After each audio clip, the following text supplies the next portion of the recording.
Assalamualaikum warahmatullahi wabarakatuh. Bertemu kembali bersama saya Susi Juwita Budiharti, calon guru penggerak Angkatan 9 dalam demonstrasi kontekstual modul 3.1 pengambilan keputusan dilema etika. Berikut adalah wawancara dengan Kepala SMK Negeri 8 Semarang, Dr. Randa Almiati, MSI. Assalamualaikum warahmatullahi wabarakatuh. Selamat siang, Bu Al. Waalaikumsalam warahmatullahi wabarakatuh. Selamat siang. Gimana Ibu kabarnya?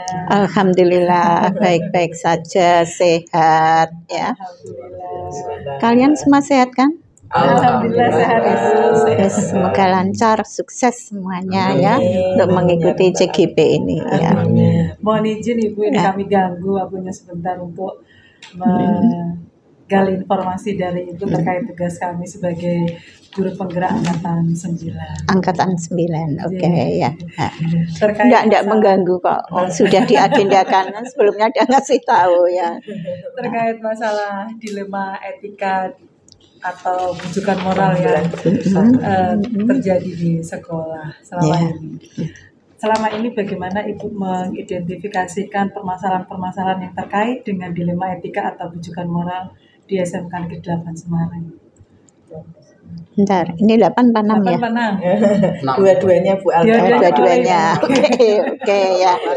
Ya Bu Al. Ya, terima kasih ya. Memang kebetulan Bu Al ini kan definitif di SMK Negeri 6 Semarang, kemudian dikasih amanah menjadi PLT di SMK Negeri 8 Semarang ya.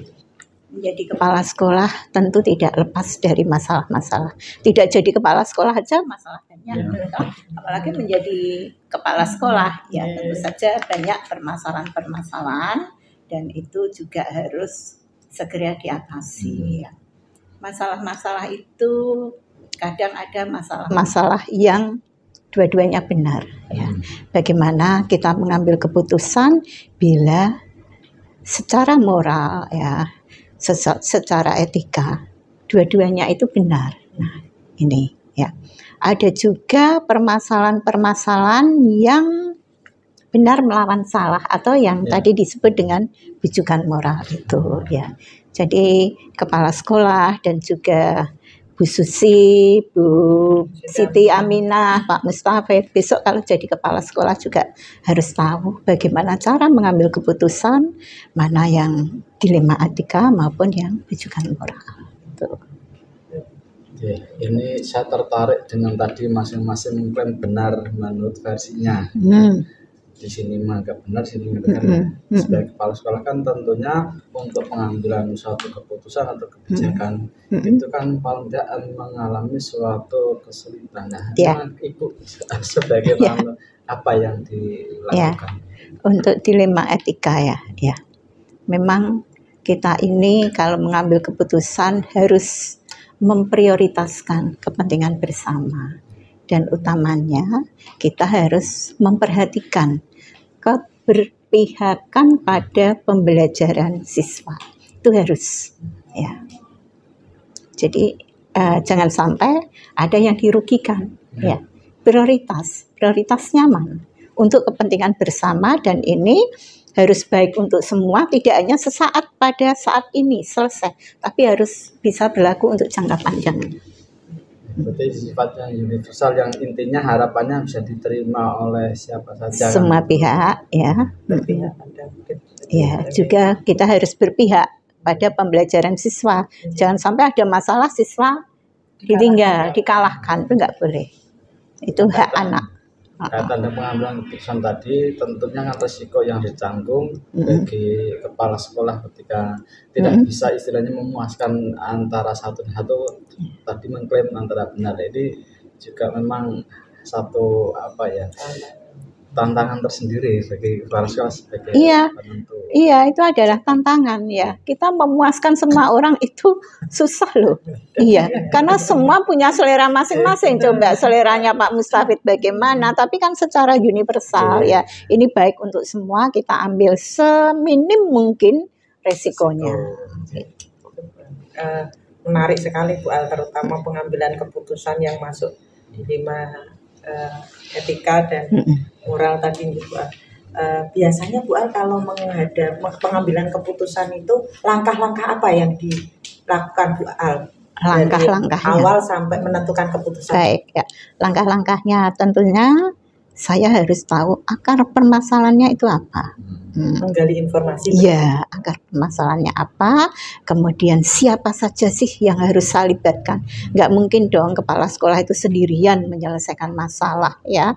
Kita punya tim manajemen harus kita libatkan, kemudian kita juga punya guru-guru BK, kita punya komite, juga pengawas ya, dan juga atasan saya. Tapi tergantung dari masalahnya. Kalau tidak perlu dengan pengawas dan atasan saya, cukup di lingkungan sekolah saja selesai ya, cukup. Yang jelas kita harus tadi cari akar masalahnya, melibatkan siapa saja, kemudian kita diskusikan. Diskusi bareng-bareng dengan teman-teman dan juga mungkin dengan orang-orang terdekat yang masalahnya tadi yang bermasalah.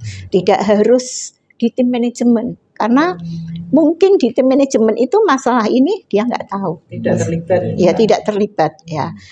Perlu guru BK ya kita panggil guru BK, atau guru agama kita panggil guru agama gitu. Intinya adalah kita diskusi, musyawarah untuk cari solusi. Solusi itu nggak hanya satu loh ya, beberapa loh solusi, option ya. Nanti setelah ini kita timbang lagi. Kira-kira mana sih di antara solusi? Iya, 1, 2, 3 ini yang paling oke gitu. Soal menentukan nanti ini plan A, ini plan B, misalkan ini gagal pakai plan B gitu Buat. Iya. Iya. Berarti ada pilihan juga. Ada pilihan, ada pilihan. Menarik sekali Bu. Terkait masalah pengambil keputusan itu memang tidak mudah. Memang harus melalui berbagai macam pertimbangan A, B, C, D dan sebagainya. Dari perihal-perihal yang tadi melalui pertimbangan, hal-hal apa saja yang dianggap paling efektif dalam Ibu mengambil keputusan untuk kasus-kasus dilema etika atau bujukan moral tadi? Ya, seperti tadi hal-hal yang paling efektif ya kita menganalisis masalahnya, ya toh. Kemudian iya, langkah-langkahnya tadi yang paling efektif, mencari solusinya. Kalau butuh dengan stakeholder ya kita rangkul bareng-bareng gitu. Tentunya harus sesuai dengan peraturan dan norma-norma yang ada. Regulasi kuncinya, taat asas ya. Dan regulasi, taat asas, dan jangan lupa nilai-nilai integritas itu penting ya. Jadi kita jangan hanya mementingkan pribadi seseorang ya, tapi ini adalah untuk kepentingan bersama yang lebih bermanfaat kan. Tapi saya tertarik dengan jangan kepala sekolah orang biasa istilahnya. Iya toh, semua orang punya masalah loh. Kalau nggak mau punya masalah nggak usah hidup katanya, mati saja. Semua orang punya masalah. Coba ini Mas Tejo punya masalah nggak punya, hanya masalahnya kan berbeda-beda. Nah ini kaitkan dengan yang namanya kepala sekolah yang jelas itu ya, penentu kebijakan, penentu kebutuhan. Tentu itu ada tantangan tersendiri baik secara personal atau mungkin istilahnya apa ya, secara psikologis maupun secara fisik. Karena kita juga sering mendengarkan ada kasus-kasus, umpamanya contoh yang di Rembang itu kaitan kebijakan infak dan sebagainya itu sudah disetujui, tapi pada akhirnya muaranya tantangannya pada tersebut akibat dari ditimbulkan dari keputusan itu adalah ternyata beliau sendiri yang sampai dicopot bahkan dipindahkan. Nah ini yang paling kembali lagi kok. Nah meskipun kembali lagi tapi setidaknya kan sudah istilahnya di masalah dulu ya. Nah tantangan apa Bu yang istilah yang Ibu hadapi ketika menghadapi kasus-kasus perbedaan terutama dalam pengambilan keputusan? Tantangannya adalah memuaskan untuk semua orang itu tadi yang menjadi tantangan. Iya, memuaskan untuk semua orang itu yang menjadi tantangan. Sulit, berat, ya. Memuaskan dan tidak semua orang itu tentunya tidak semua bisa menerima keputusan. Walaupun saya sudah itu apa namanya tadi? Sudah melakukan diskusi. Ya, prosedurnya kelihatannya sudah benar menurut saya. Ternyata juga ada juga yang tidak puas ya. Jadi saya menganggap pro dan kontra itu di mana-mana ada. Tapi kita meminimalisir yang nggak suka itu. Yang suka lebih banyak. Kalau 100% suka itu susah. Tantangannya itu memuaskan semua orang itu. Bisa enggak dengan memuaskan semua orang? Terus Bu Al, terkait pengambilan keputusan itu biasanya Bu Al itu punya timing atau waktu tersendiri, maksudnya ini harus saya selesaikan minggu depan atau saya selesaikan sekian hari dengan prosedur langkah-langkah tadi loh Bu Al. Itu apakah Bu Al menyelesaikan seketika itu, apakah menunggu nanti beberapa hari, apa Terjadwal. ya itu bagaimana? Ya, kalau terjadwal tidak, tergantung masalahnya ya. Kalau masalah itu ringan, saat itu harus diselesaikan ya kita selesaikan. Karena bagi saya ikan cepat, ikan gabus. Semakin cepat semakin bagus. Masalah ki rasa ditunda-tunda. Ini kalau ditunda besok saja menyelesaikan, ketumpuan masalah. Ya kalau bisa diselesaikan hari ini, kenapa enggak hari ini? Gitu. Kalau saya begitu. Yes. Tanpa masalah. Menyelesaikan masalah tanpa masalah itu iya. Karena masalah itu kan kadang nggak terduga. Ini ada masalah nih, belum selesai nih ngurusi anak-anak. Apa meneh anak-anak wedok iki jangan dikira nggak ada masalah loh ya, digawa melayu pacare ini. Besok saja menyelesaikan, besok wis ana masalah meneh ya harus cepat. Tergantung ya Bu Al. Ya, Mungkin tergantung. kalau itu sesuatu yang emosional mungkin juga menunggu masalah ini agak reda mungkin Ya, seperti itu juga ya. Bu Al. Paling kalau masalahnya itu harus menunggu nanti kan kita siapa saja yang terlibat. Kalau perlu mendatangkan orang tua kan raiso tondang saknya orang tua itu bisanya kapan gitu misal. Tapi kalau memang harus masalah ringan bisa selesaikan sendiri ya bisa selesaikan, nggak usah nunggu-nunggu. Besok-besok nih Bu Al. Nah, saya nggak suka menunda-nunda itu. Ya. Berarti kayak misalkan ada bapak ibu guru yang melakukan misalkan ada siswa yang dihukum apa segala macam, ketika ibu melihat seperti itu apakah langsung speak up di situ untuk menegur atau bagaimana ibu kalau Tidak, saya nggak pernah langsung speak up menegur di depan anak. Guru kita panggil lah. Kenapa kok begitu ya? Jadi budaya-budaya positif itu kan harus untuk semuanya, tidak hanya diketahui oleh guru penggerak. Budaya positif itu ya siswa, guru, tenaga kependidikan harus komitmen bersama. Dalam pengambilan keputusan, apakah selama ini ada faktor-faktor ataukah mungkin ada yang membantu ibu dalam mempermudah pengambilan keputusan yang berkaitan dengan dilema etika atau bujukan? Oh ada, pasti ada. Tadi di awal saya nggak bisa sendirian. Saya nggak bisa kerja sendirian. Saya punya tim. Ya, punya tim. Terutama yaitu tadi ada tim manajemen. Tim manajemen ini masih tidak bisa saya harus ke siapa ya. Komite kita libatkan, kemudian wali kelas itu juga sangat membantu yang tahu persis kondisi ujung tombaknya itu wali kelas betul. Bukan nggak penting semuanya. Tergantung masalahnya ini saya harus dengan siapa.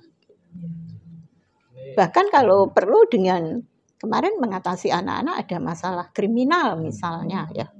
Itu ada anak motornya dicuri oleh pacarnya ya misalnya. Itu saya kan harus ke Babin Kamtibmas juga. Jadi nggak hanya jadi kita itu tidak hanya lingkup sekolah. Ini kalau memang perlu ada dari luar ya kita instansi lain ya stakeholder ya kita libatkan.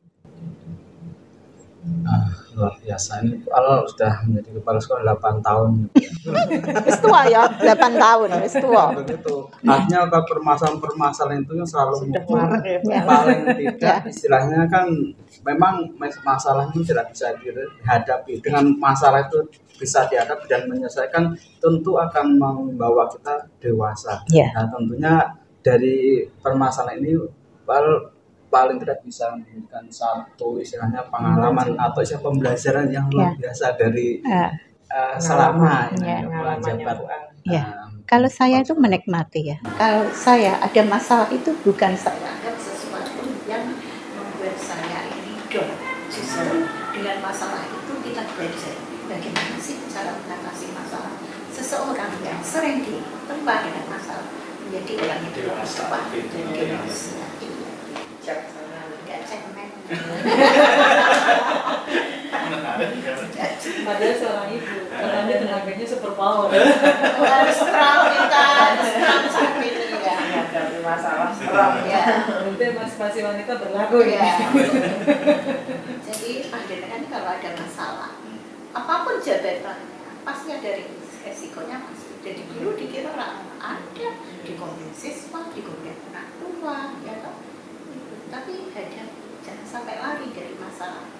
Tapi sebisa mungkin kita jangan menciptakan masalah, tapi dari masalah, kan begitu.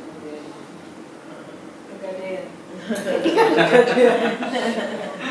Mengatasi masalah apa masalah? Masalah harus diatasi, kok malah diciptakan. Kan Namun, ada lagi. Baik Ibu, luar biasa pengarahan dari Ibu terkait masalah dilema etika membuat kami menjadi lebih terwawasan lagi. Insya Allah kedepannya kami bisa menerapkan apa yang seperti Ibu katakan dengan kita terlepas dari regulasi dan peraturan-peraturan birokrasi yang berlaku. Ibu, kami terima kasih atas waktu yang diberikan kepada kami bertiga di dalam menggali ilmu dari Ibu. Semoga apa yang disampaikan Ibu bisa bermanfaat untuk kami ke depannya. Ya, sama-sama. Saya juga terima kasih dikasih kepercayaan, dijadwalkan untuk diwawancarai. Kita kok sedih lupa pertanyaannya. Takut mengganggu waktu ini kan. Tidak ada pertanyaan. Sudah habis. Terima kasih waktunya Bu Al, Sorry ganggu sama kita bertiga. Ya, tidak merasa terganggu sama sekali. Yang kafe konco, reuni toh, reuni tipis. Ya. Terima kasih. Assalamualaikum warahmatullahi wabarakatuh. Waalaikumsalam. Selanjutnya wawancara dengan Kepala SMK Muhammadiyah 1 Semarang, Bapak Lukman Hakim, Sarjana Pendidikan.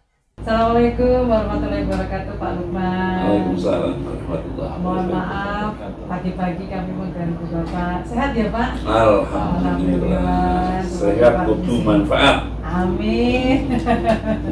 Mohon izin ini Bapak, saya Susi Juwita dan teman saya Pak Mustafid ini mau sedikit berbincang-bincang dengan Bapak terkait dilema etika ataupun rujukan moral yang ada di SMK Muhammadiyah 1 ini. Oke.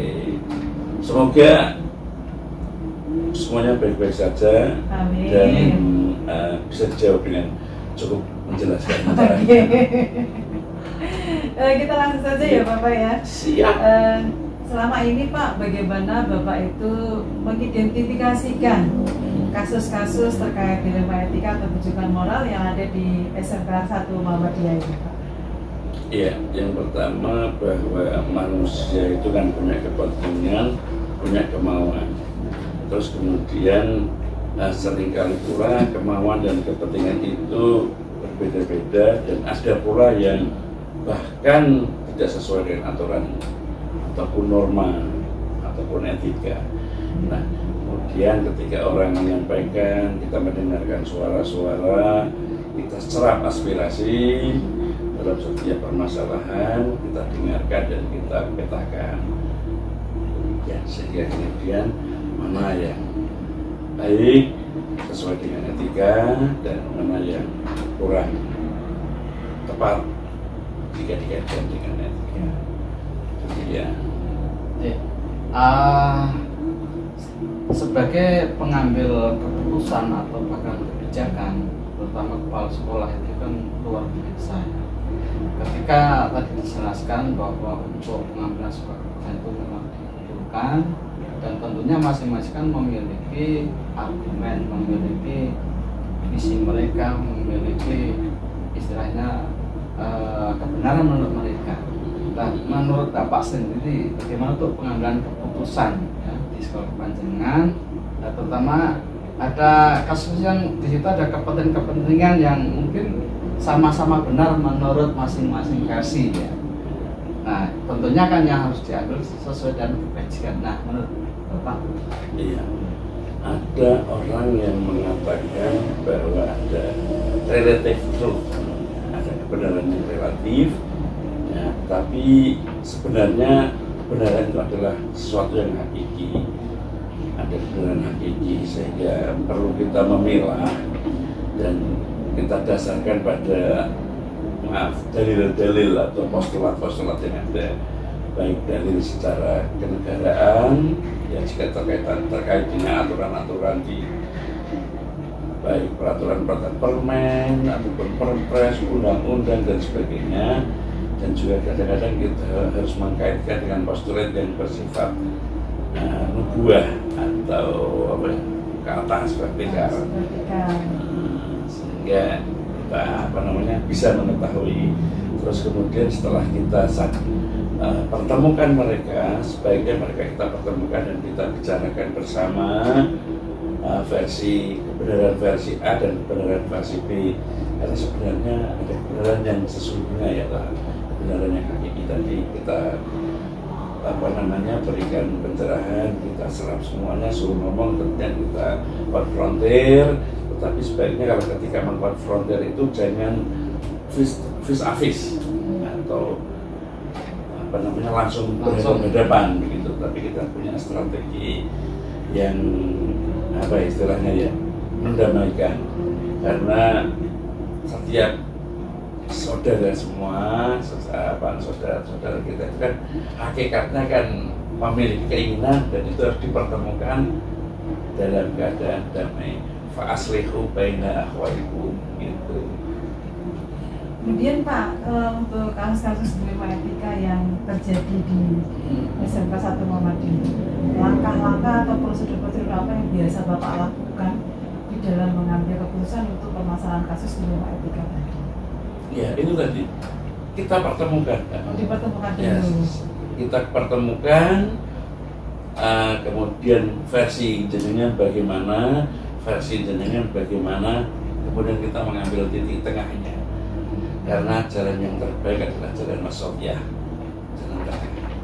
Sehingga kalau saya sebagai warga persyarikatan ya mengatakan saya adalah umatan wasaton, umat yang tengah-tengah gitu, sehingga tidak ada konflik yang berkepanjangan, semuanya kita hargai, semuanya kita hormati, dan kemudian misalnya ya, contoh ketika kita bicara kuantitatif ya, Pak Mustafid itu pingin 2, Bu Susi pingin 8, ya kita ambil tengah-tengahnya. Tetapi tentunya tengah-tengahnya bukan berarti harus 2, 4 itu 8, 6, 2 sampai 8 itu ada 6, kemudian tengah-tengahnya di 5, belum tentu. Kadang-kadang bisa cenderung ke 4 atau cenderung ke 6-nya, atau bahkan bisa juga terjadi 7. Yang jelas win-win solution. Jangan sampai ada yang merasa ternistakan, ternafikan.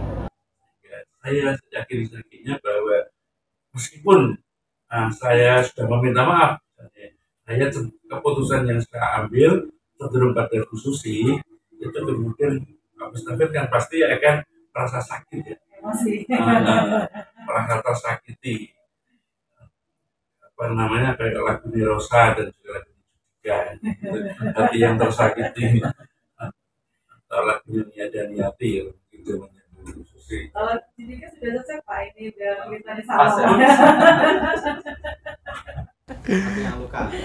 Kalau Niada Niati hati yang luka, cewek-cewek dan cowok kan Judika hati yang tersakiti. Pasti ya, karena sudah pernah tersakiti, meskipun sudah minta maaf, itu mungkin dimaafkan, tapi tidak akan dilupakan. Paku yang nempel di papan atau di pohon, ya, paku yang menempel di pohon meskipun sudah dicabut, pasti tetap ada bekasnya. Sehingga kita berusaha maksimal jangan sampai ada bekas-bekas luka yang ada di hati. Nah, ini kan memang ya, tadi dikatakan bahwa meskipun keputusan ini sudah diambil, namun tidak mesti ada kemungkinan wah ini tidak tersampaikan, kan pasti ada istilahnya yang mungkin tersakit. Iya. Nah, efektif untuk bisa istilah tidak meninggalkan bekas. Artinya kan memang tadi katakan saya bisa melupakan, tapi saya bisa memaafkan, tapi tidak bisa melupakan. Nah, takutnya nanti kalau masih ada yang memang perasaan, yo seneng kira aku tapi ini murid rak. Nah, terkadang kan biar efektif kan itu memang harus satu kesatuan ya. Nah, bagaimana nih seorang pemimpin biar untuk bisa mengakomodir mungkin saat ini keinginan belum tersampaikan, tapi untuk bisa meredam bahwa ini keputusan yang harus diambil dan kita harus sepakat. Nah, ya betul. Jadi kesadaran, kita menumbuhkan kesadaran bahwa pengakuan kebenaran itu jangan sampai muncul dari luar. Karena pada prinsipnya dalam pendidikan pun itu bersifat in out, jangan out in. Bahwa otak manusia dan hati manusia itu adalah jangan seperti a cup to fill, cup yang harus diisi, tetapi adalah fire to light. Jadi di dalam sudah ada bara dan bagaimana tinggal menyalakannya. Gitu. Sehingga kalau dimunculkan kesadaran dari dalam, kita minta bereksplorasi terus ya, brainstorming, eksplorasi sehingga ditemukan, kita hanya bersifat memfasilitasi. Jadi tidak kemudian Pak Tafid begini enggak, tapi khususnya gimana Pak Tafid gimana, terus kemudian diambilkan ini tiktokannya ya, sehingga kemudian nanti Pak Mustafid akan menyadari oh iya gitu, oh iyanya itulah yang harus kita munculkan. Terus kemudian mungkin tetap pasti akan ada rasanya ya, meskipun di depan oh iya, tapi di belakang masih ada rasa. Dekati secara personal dan diberikan kesempatan atau event-event yang lain untuk melakukannya. Biar misalnya begini, yang seringkali terjadi adalah jika kaitannya dengan pengadaan kegiatan yang jadi ketua sopo gitu ya.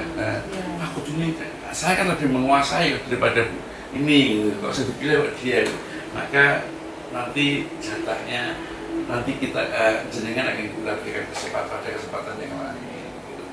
Jadi tetap semuanya adalah sedulur, semua diberi kesempatan.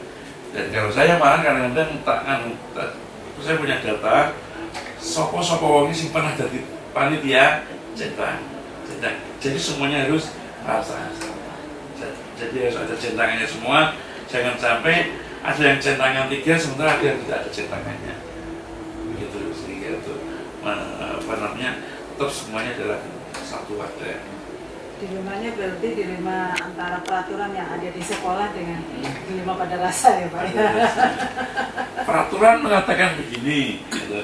Bahkan kemudian Bu, kalau di tempatnya jenengan waka itu ditunjuk oleh kepala sekolah atau pemilihan? Ada yang ditunjuk, ada yang pemilihan. Kalau saya menyerahkan semua. Wah, demokratis sekali berarti Pak. Ya, jadi saya tidak mau menunjuk bagaimana menurut teman-teman. Voting tertutup, siapa yang menang ya oke. Bagaimanapun keadaannya, kalau misalnya kurang ya saya wajib membackup. Demi apa? Demi untuk menghindari bahwa saya cenderung pada A dan menolak B. Kalau saya nunjuk ini, maka yang lain yang ditunjuk kan Pak Juni, Pak Lukman senangnya karo iki. Apa meneh kebetulan misalnya waktu itu saya kepala sekolah. Waka kurikulum kan yang sering kali berbarengan ya dengan kepala sekolah ya. Aku milih sing jati kayak Bu Susi gitu ya. Maka pasti mikirnya wah Pak Lukman dasar laki buaya ya. Tapi buaya laut buaya darat aman gitu. Yang penting bukan buaya bisa terbang ya Pak. Oleh buayanya itu buaya bisa terbang begitu. Iya baik. Kemudian Pak, hal-hal apa saja sih Pak yang sekiranya selama ini menjadi tantangan Bapak di dalam mengambil keputusan dari sebuah permasalahan dilema etika atau bujukan moral tadi Pak? Tantangannya apa Pak itu di SMK 1 Muhammadiyah? Tantangannya itu tadi Bu, masalah rasa. Ya, jadi harus menjaga banyak perasaan satu. Kemudian yang kedua, seringkali kan muncul pula ego pribadi. Saya pengen gini, saya pengen gini. Ini yang menjadi tantangan paling kuat. Ya. saya pengennya gini, saya pengennya gini, padahal orang-orang pada tidak menyetujui. Maka selalu saja saya tidak pernah membuat keputusan sendiri, selalu semuanya adalah dari petik. Cuma kemudian kita semata ada kayak drive mereka, sehingga cuma sayangnya apa ya, banyak sekali mereka yang takut, padahal semua sudah seragam. Aku nak soalnya ini kok dia salah, begitu. Itu yang kemudian. Aku mesin ini baru aku ditibak gawe gue. Biasanya seperti itu kalau yang terjadi gimana? Makanya kemudian ya itu tadi apa namanya.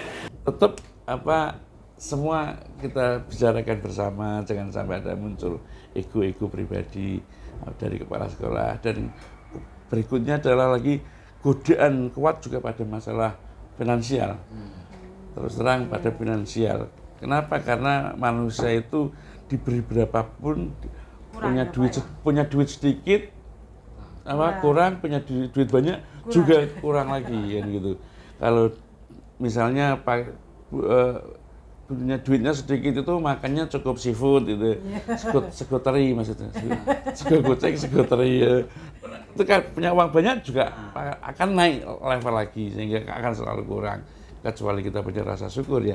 Sehingga kemudian ketika ada godaan-godaan bakul buku, bakul apa gitu, nah buku ini sama buku ini misalnya, atau misalnya kalau di swasta kan masih ada itu dan sebagainya ya. Ada biru, biru A nih untuk kepala sekolahnya A, kepala anak sekian Mbak, untuk kepala sekolahnya yang B untuk kepala sekolah sekian Mbak. Sementara fasilitas lebih bagus B, tapi ke kepala sekolahnya bagus A, tinggi A. Ini kan akan bagi orang-orang yang kurang imannya, untung impronku kuatnya orang, saya kuat orang imannya tapi impron. Sehingga kemudian itu cukup menggoda, menantang. Sehingga kadang-kadang kita membuat kebijakan, kita kadang-kadang menekan kesiswaan untuk ngambil kebijakan, ambil yang ini aja, gitu. Saya tertarik tadi istilahnya yang pas pemilihan waka atau pendamping kepala sekolah.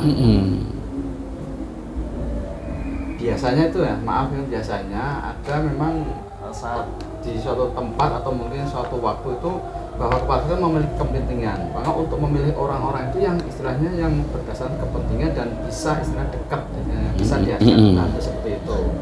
Nah, bisa diatur. Bisa diatur kan itu. Nah ini kaitan dengan hal tersebut. Nah ini ketika ada sebuah tata kala ya, jadwal tertentu atau sebuah penyelesaian kasus, ketika dilema tersebut, ketika ini aturan sudah jelas, ketika ini harus waka itu harus syaratnya sekian, harus begini, harus gini kan. Nah, tapi karena kepentingan tadi akhirnya merusak tatanan atau merusak budaya. Nah ini kira-kira untuk menyelesaikan ini bentuk hal apa yang bagi kami ya istilahnya, kalau jangan tadi kan istilahnya kaitan secara seorang yang belum ini dicentangi, ini belum ini nanti suatu hari dikasih kesempatan. Nah ini kayaknya kalau diucapkan enak tapi dalam pelaksanaan kadang-kadang nggak sulit. Nah menurut dengan pelaksanaannya agak seret. Tapi gini ya, yang penting adalah kita pegang teguh pada aturan. Ya, aturan itu yang utama.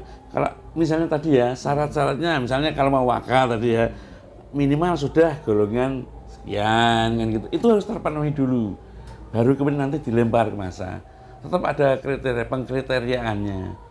Kriteria itu sesuai dengan apa? Sesuai dengan aturan yang ada. Misalnya kalau di sekolah negeri kan sudah golongan sekian. Kalau di kami harus misalnya GT kan begitu ya. Harus guru tetap karena di sekolah swasta kan masih banyak GT juga. Kita 50% gitu sama GT-nya. Banyak ya Pak ya? 50-50 ya. Nah, begitu. Sehingga kemudian syaratnya harus sudah GT, harus sudah berapa tahun ada di sini kan gitu. Kerja di sini sudah berapa tahun. Nah, itu semua adalah aturan pokok. Orang yang memenuhi kita lemparkan ke publik. Terus kemudian jika dengan sistem semacam itu, maka kemudian potensi kepala sekolah tidak puas itu sangat tinggi. Contoh sederhana misalnya, saya punya wakambat, yang 2 ini wangi pol terus isinya protes kan gitu. Tapi kan saya karena kan sebenarnya dalam hati ya saya kecewa, misalnya, aduh saya pilih kuwi berat kan begitu. pintar berwacana. Hasil voting semua. Hasil pemilihan, hasil voting kan gitu. Dua ini orang-orang yang satu protesan, yang satu angel kerjoni kan begitu. Bukan tipe pekerja keras. Gitu. Kemudian karena ini adalah keputusan sudah hasil dari teman-teman, maka kita kan harus menerimanya. Caranya apa? Kemudian bagaimana? Ya kita harus backup penuh. Kalau protes-protesan ini, saya selalu mengatakan silakan dengan protes. Bahkan WA saya terbuka untuk anak-anak juga mau protes apa. Kemudian saya seringkali membuat menti. Nah, menti itu ke teman-teman keluhan apa kan gitu ya. Jadi dunia ini Pak Lukman tak terbuka masalah keuangan ada tempat langsung keuangan baru kemudian besoknya saya omongkan tolong bendahara sampaikan pada pada rapat guru bagaimana kondisi keuangan kita, mekanisme keuangan kita sampaikan sehingga saya tidak mau dianggap tidak terbuka masalah keuangan karena duit itu paling berat mlebu ning weteng dadi mawa gitu. Banyak duit bingung, nggak punya duit bingung ya Pak. Gitu, barang-barang sing rak bener mlebu ning masuk ke kita buat makan, waduh, jadi mawa. Kalau MH Najib dulu zaman cik mahasiswa itu kan suka baca buku-bukunya MH salah satunya kan Selilit Sang Kiai itu bahwa sang kiai ada mau ke masjid motong kayu orang untuk tusuk giginya karena keselilitan itu ternyata si kiai itu akhirnya sadar bahwa ini saya tidak izin itu bisa menjadi penghalang masuk surga padahal gitu. hanya untuk ya untuk tusuk gigi ya seberapa padahal dari sebuah kayu yang besar seberapa bagiannya sangat kecil lo mana kemudian duit akeh cikuk tolong bikin laporan untuk ini ya gitu padahal itu cikuk karena kepala sekolah ya.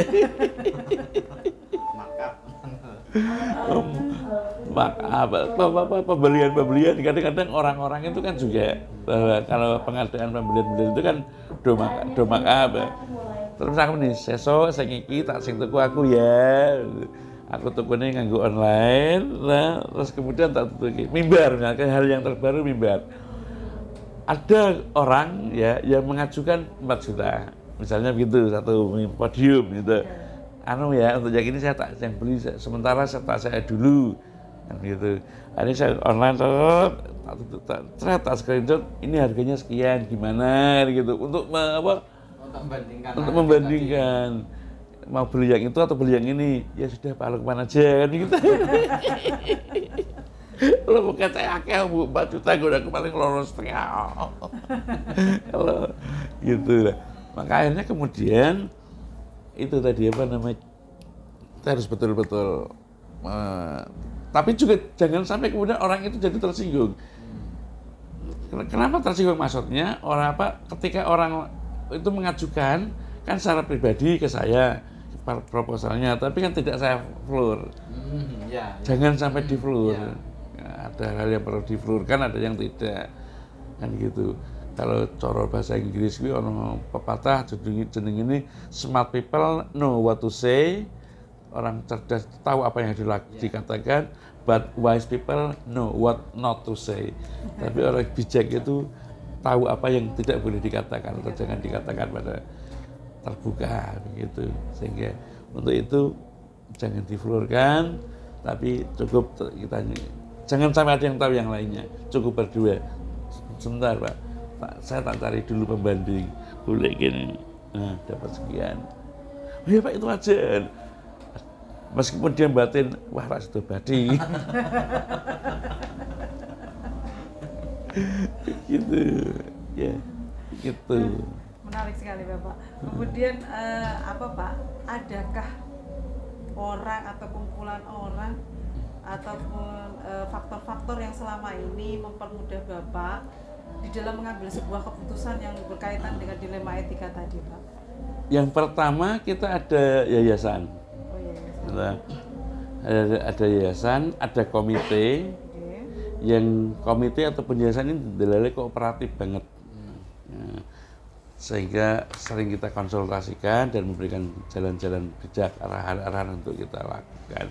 Kemudian juga tim tadi ya, there is no Superman. Kan nggak ada Superman, yang ada adalah super team kan. Maka tapi bukan super mie ya Pak ya. Ana ohibbu super mie. Saya suka mie sedap. Ini Superwoman. Superwoman, Wonder Woman. Gitu, sehingga kemudian ada waka yang memang waka itu bagus.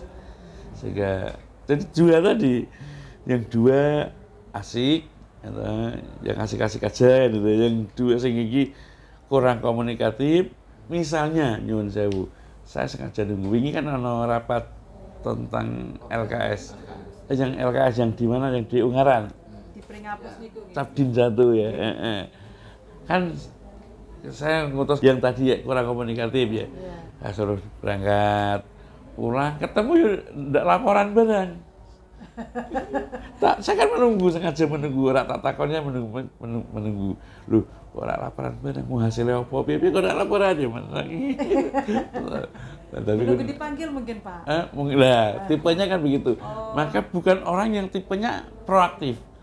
Ya, harusnya kan lapor gitu loh. Masa harus nunggu dipanggil, ketemu menang wira laporan. Ya udah. Nah, berarti nanti saya harus memanggil kan gitu. Solusinya ya memang harus dipanggil. Mungkin dia tipenya adalah tipe orang yang tidak proaktif tapi harus menunggu dipanggilnya gitu. Tetapi kan sebagai waka kan ya levelnya kan pemimpinnya. Ya, ujung tombak sehingga kemudian ujung tombak pimpinan kok tidak komunikatif kan kurang bagus. Berkali-kali ya karakter tadi. Karakter itu ada yang protesan tadi. Tapi yang protes ini sebenarnya cerdas, pintar. Tapi cuma ya kadang senangannya protes ya. Tapi malah jadi asik. Kita jadi berdialektika. Karena kita punya tesa, dia ngasih antitesa, nanti muncullah sintesa kan gitu. Karena aku jadi ini kayak Karl Marx banget ya, komunis banget. Gitu. Nah, tapi yang dua ini delalahnya kan orangnya cukup malam saya perintah pun ya siap langsung begitu. Ada orang-orang dan guru-guru lain yang suportif ya, yang mendukung begitu. Enak diajak kerjasama dan kapanpun jadi seperti iklan Rexona dulu, di mana saja dan kapan saja. Luar biasa. Ternyata dari obrolan kita dari awal sampai akhir, pantai kita bisa ambil kesimpulan. Ternyata dimanapun ya, entah itu di lembaga swasta bahkan negeri pun yang namanya kasus itu muncul. Sehingga kadang-kadang kan kita harus mengakomodir sebuah masing-masing keinginan-keinginan itu yang tidak tersampaikan, tapi dengan cara bijak yang tentunya tidak menyinggung kan seperti itu. Dan tentunya kasus dengan segala dinamikanya kan perlu istilah kecerdasan untuk kaitan dengan sebagai pimpinan kan paling tidak harus apa yang harus dilakukan. Nah, dari kasus yang ada tadi istilahnya dengan segala dinamikanya dengan kasus tadi, nah kira-kira apa yang bisa kita ambil dari semua itu? Mungkin untuk kami ya, gitu, dengan ada kasus di sini seperti itu, kasusnya seperti itu lah. Kira-kira apa yang bisa kita ambil dari hal tersebut? Iya. Kalau saya mengikuti salah satu nasihat dari salah seorang mantan pejabat di negeri di Indonesia, meskipun bukan pada pucuk, bahwa to lead is to serve. Memimpin itu melayani, jadi jangan minta dilayani, begitu. Sehingga kemudian ketika kita punya prinsip itu, maka kita melayani pasti kemudian mereka, meskipun akhirnya mereka pekewoh, kan begitu. Tapi niatan kita adalah punya prinsip itu dulu, kemudian pada pelaksananya, implementasinya, toh mereka akan seringkali pakai, wah Pak jangan Pak, begitu. Misalnya ada apa jenenge ini di depan kok kotor, enak, saya ambil sapu, saya sapu, pasti kemudian guru yang lain, guru-guru itu pasti, Pak jangan Pak, saya saja yang bukan begitu.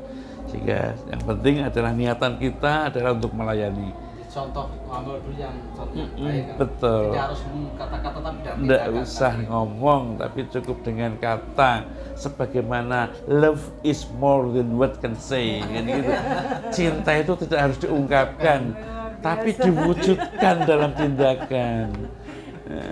Kalau kita sudah kon jaluk tolong, oke, dikongkon ini oke, dijaluk iki oke, kok ora sadar nek bahwa saya punya perhatian khusus pada antum, pada kalian, Anda, itu berarti kan mosok kudu aku ngomong kan. Tapi perempuan kudunya ditembak ternyata. Ternyata anak perempuan kudu ditembak ya. Enggak juga, Pak. Enggak juga. Cukup dengan kode-kode bisa ditangkap ya. Ini tergantung intuisinya. Kalau kuat ya sinyalnya bisa langsung nangkap, Pak. Pakai kode keras gitu. Kalau cah nom-nom kan kode keras. Begitu Pak. Jadi ya satu itu tadi, to lead is to serve. Kemudian yang kedua, kita harus menjadi penengah. Kemudian ketika ada masalah, jangan sampai kemudian menimbulkan menyelesaikan masalah tanpa masalah kayak pegadian, Pak Di. Ada guru sini lu karena keluar mau izin keluar, Pak mau izin keluar sebentar, mau kemana? Ketemu Pak D, Pak. Oh iya. Paham, ketemu Pak D. Itu pegadian. Gitu ya. Kita serahkan masalah tanpa masalah dan kemudian kita hanya bersifat memfasilitasi. Itu penting. Ya, to facilitate. Dan fasilitasi untuk semua orang bisa berkembang. Jadi prinsipnya adalah satu, let's develop together. Bullish. Ya. Bullish dalam kata develop yourself. Saya tak baris, let's develop together. Jadi kalau sukses itu mengajak bukan menginjak, gitu ya. Untuk sukses itu dengan cara merangkul, bukan dengan cara memukul, gitu. Prinsip-prinsip itu yang insya Allah harus kita lakukan terus.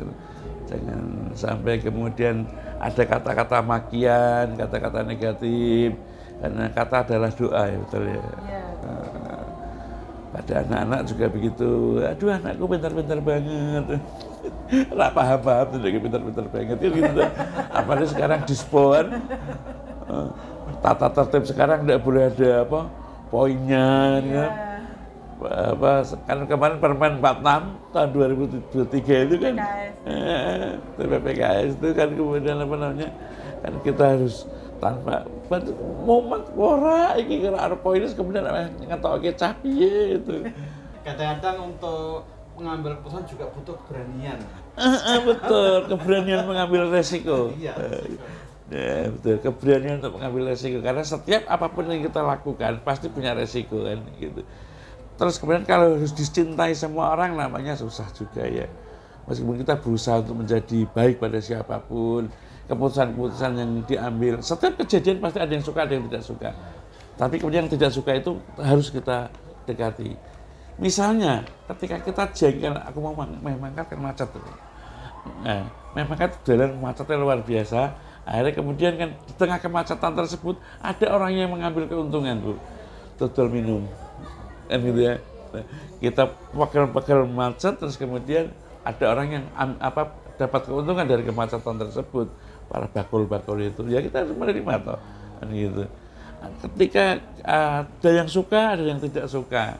Pasti orang Nabi Muhammad sing wonge apike kaya ngono ada tempat yang tidak suka. Kan gitu. Maka kemudian janganlah kita menjadi bermimpi kalau harus disukai, dicintai sama semua orang. Pasti ada yang